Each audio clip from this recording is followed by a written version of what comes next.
आता आपण double displacement reaction बघणार आहोत, ज्या रिॲक्शनमध्ये पीपीटी तयार होते.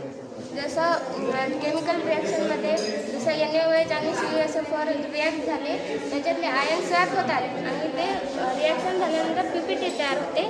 जशी ही पीपीटी तयार झाली, मी तुम्हाला आता रिॲक्शन करून दाखवते. त्यामुळे पीपीटी तयार होते. काही नंतर वेळाने याच्यामध्ये आहे गॅस असतो, आपला गती येऊ शकते. बाय चान्स आपल्याकडे केमिकलसोबत कधी स्फोट, त्यापासून आपल्याला वाचायचं असेल तर त्यामुळं हवे राहायचं, दूर राहायचं. जेवढं दूर होऊन आपण